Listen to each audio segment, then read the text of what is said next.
Mahirap bang paandarin ang motor mo sa isang kick lang na halos 10 kick bago umandar yung motor mo? So kung yan ang problema mo, panoorin mo to.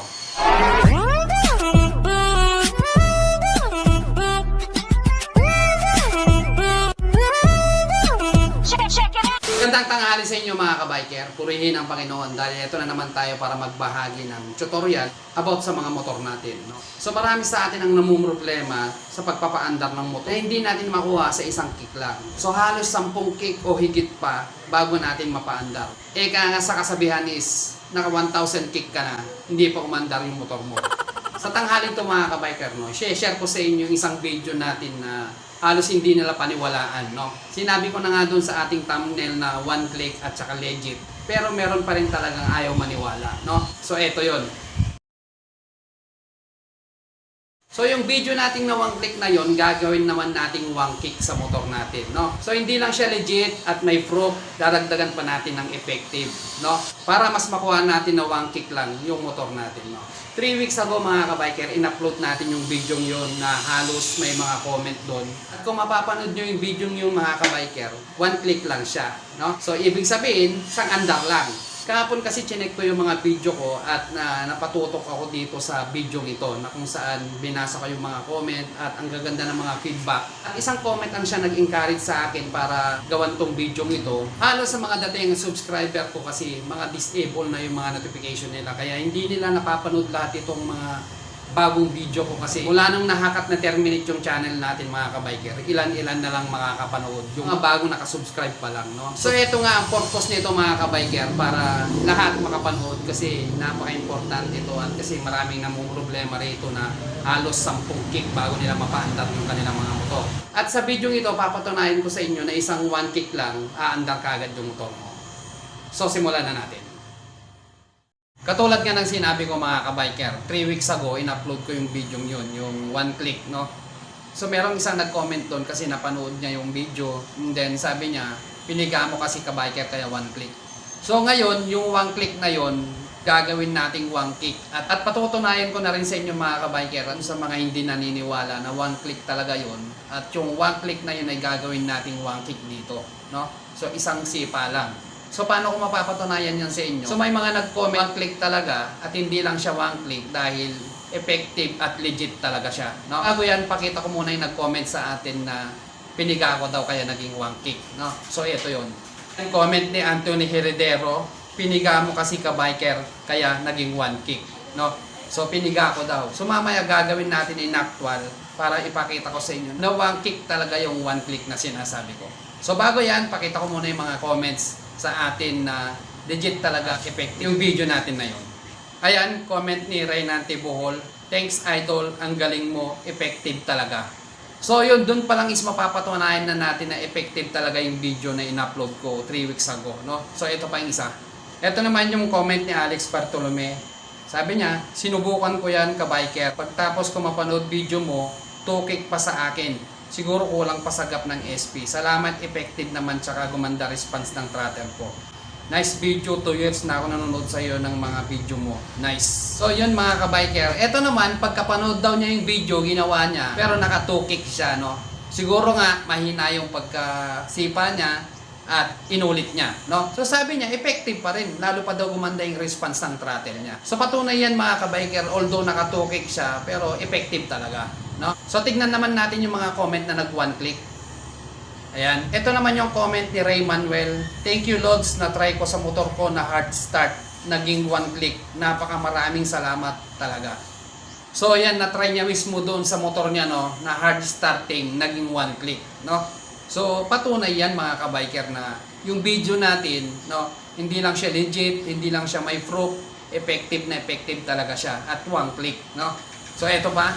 So ito naman yung comment ni John Dion Ebaret, no, Ebarete. It nga Paps, one click na lang ngayon Honda TMX 155 ko. Salamat tips, Paps, God bless. So yun mga kabiker, no, hindi lang niya sinabing one click siya, legit pa siya. So nasubukan niya sa 155 na TMX. 'Di ba? Halos ang 155 TMX mahirap i-kick pero naging one click siya. So patunay yan mga kabiker, yung video natin na yun is one click talaga, no? So ito pa. So ito naman yung comment ni Hil Rodico. Okay talaga sir, may bago na naman ako natutunan. Kinry ko sa motor ko, naging okay na siya, idol. So yan mga kabiker, na-try niya daw sa motor niya, naging okay na siya. Isang patunay yan. And then ito pa. Ito naman yung comment ni Rabs. Yung one click mo po ba boss ay galing ay cold start? So yun mga kabiker, no. So patanong yung comment niya, no. Yung one click ko daw ay galing daw ba sa cold start? No? So ito naman yung magpapatunay na kahit cold start, one click pa rin. So ito. Comment ni Jefferson Torrio, napakalupit mo talaga boss. Pagkatapos kong mapanood ang video mo boss, dali-dali kong binaklas ang spark plug ko kahit madaling araw. Ilang taon kong problema ang hard starting, dati nakakasampung sipa ako. Lalo pag nalamigan, ngayon one click na. Thank you boss. So yun mga kabiker, no. Kasi nung napanood niya yung video, dali-dali niyang binaklas yung spark plug niya kahit madaling araw. Ibig sabihin cold start pa yun, no. Kahit ilang taon pa niyang problema yung hard starting, no. Nung ginawa niya yun, naging one click na. At nabanggit niya ba doon, pag nalamigyan na, nakasampung sipa siya. Pero ngayon naging one click na. Yun mga kabiker, isang patunay yung mga comment na yun na kung saan na one click talaga yung video natin na ayaw nilang paniwalaan. So kaya nga nagawan natin ng video ito kasi agaw attention yung isang comment na piniga ko daw kaya naging one click. So ngayon ipapakita ko sa iyo yung one click dito sa motor na to, yung dating ginamit natin. Kasi nga panood mo na piniga ko kaya naging one click, no? So gagawin natin dito na hindi ko pipigayin na one click, no? So gawin na natin. Yun mga kabiker, no? So binaliktad ko na yung motor para makita nyo. Ngayon papaandarin ko to. Pero nilapit ko na yung spark plug niya, no? And then mamaya ilalayo ko. Pansinin niyo yung pagkakaiba. Kaya nga papatunayan ko sa inyo na one click yung malayong gap, no? So, eto na yung motor. Nakasusi na yan, no? Ibig sabihin, pwede na umandar yan, no? Titingnan nyo. Nakasusi na yan. So, papadyakan ko. Kasi sabi nung nag-comment sa atin, piniga mo kasi kaya naging one click. Ngayon, ito, hindi ko pipigayin. Dapat, pag one click, hindi siya mamamatay. Isang sipa lang, hindi siya mamamatay. Pero, papakita ko muna sa inyo yung malapit na gap. Ibig sabihin, ito yung hard starting, no? Kasi malapit yung gap niya. Pero mamaya ilalayo natin, one click na yun, kahit hindi ko ipipiga. So, ito, nilapit ko na yung spark plug nito. Kikik ko, so nakasusi na yan. Dapat one click yan. Ayun. So namamatay siya, hindi siya one click. Ulitin natin. Ayan. So one click kasi pagka-kick mo, dapat may response siya kagad tuloy-tuloy. Ngayon, ilalayo ko yung gap nito, no, walang cut-cut, no, wala nang cut dito. Ilalayo ko and then one click 'yon, no. So ilalayo ko muna akong post. Higay rito. Para makita nyo.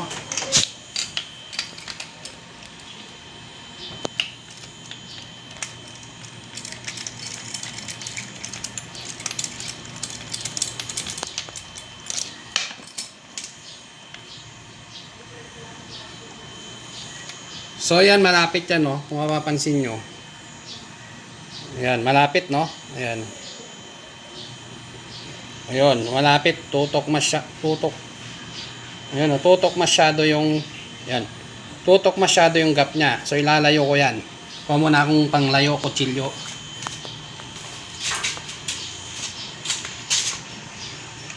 So eto na. Ilalayo natin. Yan, halos hindi magkasya yung kutsilyo, no? Nalayo natin. Ayan, sumobra. Ayan, tignan nyo. Mas malayo ngayon. Kanina hindi kakasya tong kutsilyo. Ngayon kumasya na. Ayan, no? Kumasya yung kutsilyo. Mas malayo ngayon yan. Papatunayan ko sa inyo na walang cut at walang piga. Magwawang click to sa piga. No? So, ikabit ko muna. Walang cut-cut to hanggang makita nyo. Doon lang tayo magkakat sa bandang huli. Ayan. So, kabit ko na. Ayan. So, layo ka ulit. Ngayon, ikikik ko ulit mga kabiker. Ilayo na natin yung spark plug.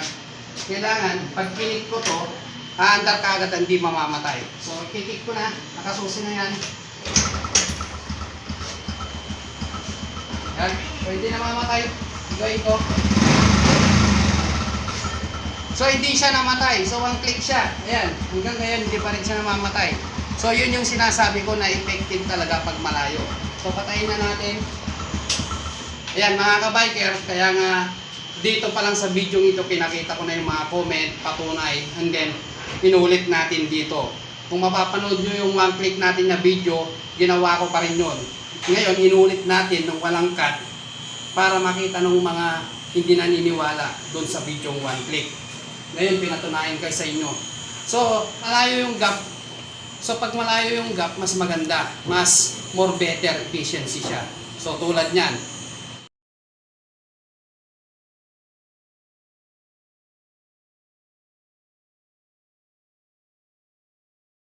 So, yun, nabasa nyo naman dun sa pinakita ko, no?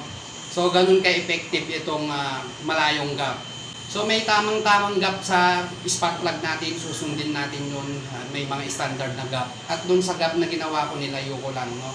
Pero pag tutok talaga, hindi siya one click. Ngayon, nilayo natin ng walang cut at hindi natin piniga, one click. Kasi yung nag-comment, piniga ko daw. Kaya ngayon, mas lalo siyang maniniwala dito sa ginawa natin. So yun mga ka-biker, I hope na meron kayong natutunan at na solve na yung mga problema nyo. Ngayon, kung gusto nyo one click, gawin nyo ito. Ngayon, pag ginawa nyo to at hindi naging one click, may problema sa carburetor nyo. Ibig sabihin, hindi nakatono, kaya hindi sa magandang response. Kaya ito, nagiging effective lang to sa mga hard starting. Pero maayos naman yung response ng carburetor. So, I hope na meron kayong natutunan sa video natin mga ka-biker. Kung bago lang kayo sa aking channel, huwag nyo kalimutan mag-like, share, and subscribe. And then click nyo na rin yung notification bell para updated kayo sa mga videos. So muli mga ka-biker, thank you for watching. God bless.